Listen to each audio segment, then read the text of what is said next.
अचिंत्य सनातन।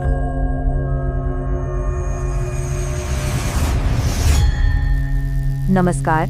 आज हम सब मिलकर एक ऐसी यात्रा शुरू करने जा रहे हैं, श्रीमद् वाल्मीकि रामायण की यात्रा। एक ऐसी गाथा जिसे सिर्फ सुना नहीं जाता बल्कि समझा जाता है और जिया जाता है। सबसे पहले ये समझ लेना जरूरी है कि ये कोई साधारण कथा नहीं है। ये किसी एक जमाने की कहानी नहीं है, क्योंकि इसका जो संदेश है, इसके जो पात्र हैं और इसमें जो संघर्ष दिखाया गया है, वो हर युग में, हर समय में जीवित रहता है। ये उससे कहीं कहीं ज्यादा बढ़कर है। और हाँ, ये किसी कवि की कल्पना भी नहीं है। ये तो वो सच है, वो सत्य है जो खुद प्रकट हुआ और जिसे बस शब्दों में लिखा गया। तो फिर ये है क्या? ये है धर्म, मर्यादा और सत्य का शाश्वत इतिहास। धर्म मतलब सही आचरण, मर्यादा मतलब आत्म अनुशासन और सत्य मतलब वो जो कभी नहीं बदलता। ये एक ऐसा इतिहास है जिसने सदियों से, युगों युगों से पूरी मानव सभ्यता को रास्ता दिखाया है। तो सवाल ये उठता है कि इसकी रचना हुई कैसे? इसकी कहानी शुरू होती है आदि कवि यानी महर्षि वाल्मीकि से।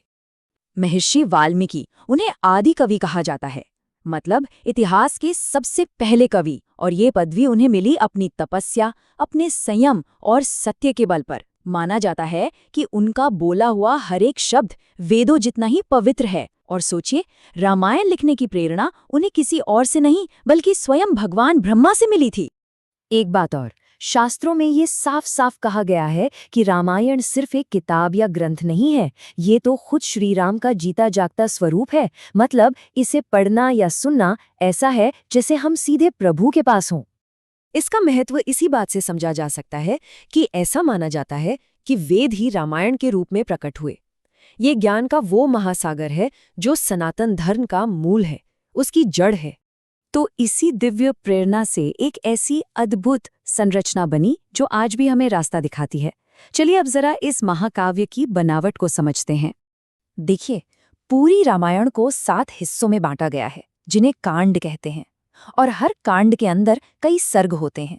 सर्ग को आप आज की भाषा में चैप्टर या अध्याय समझ सकते हैं।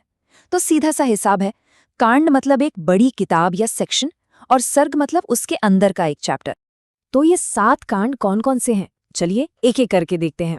सबसे पहला है बालकांड। जैसा नाम से ही जाहिर है, इसमें श्री राम के अवतार, उनके बचपन और माता सीता से उनके विवाह की कहानी है।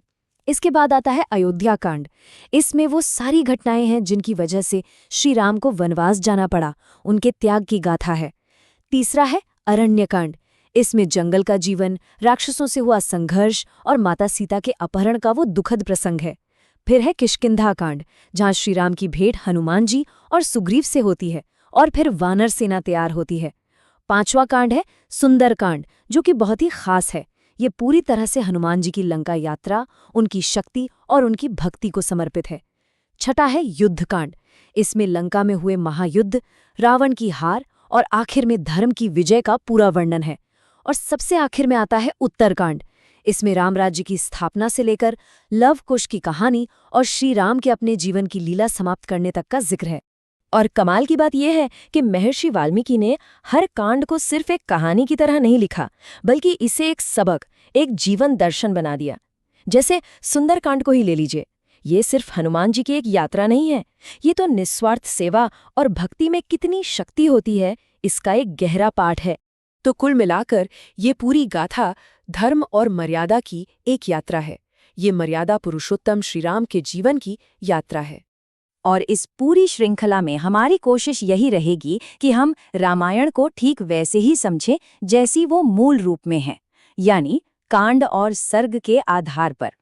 यहाँ हम कोई अपनी कल्पना या आधुनिक व्याख्या नहीं जोड़ेंगे, हम सिर्फ उस सत्य की बात करेंगे जो कभी नहीं बदलता। तो ये सिर्फ एक कहानी नहीं, ये त्याग, कर्तव्य और मर्यादा की एक असल यात्रा है। ये हमें सिखाती है कि धर्म के रास्ते पर चलते हुए जिंदगी की हर मुश्किल का सामना कैसे किया जाता है। और इस यात्रा से हमें कुछ गहरे सच पता चलते हैं, जैसे कि वनवास भी एक जीत बन सकता है, त्याग ही असल में सबसे बड़ा सिंहासन है, और ये कि हो सकता है धर्म का रास्ता मुश्किल हो, पर सत्य वो कभी नहीं बदलता। तो चलिए ज्ञान की इस सनातन परंपरा में प्रवेश करते हैं। एक ऐसी परंपरा जो समय से भी परे है और पूरी तरह से सिर्फ सत्य पर आधारित है। यही है श्रीमद् वाल्मीकि रामायण, वो ग्रंथ जिसका हर एक अक्षर पापों का नाश करने वाला माना गया है। जय श्री राम।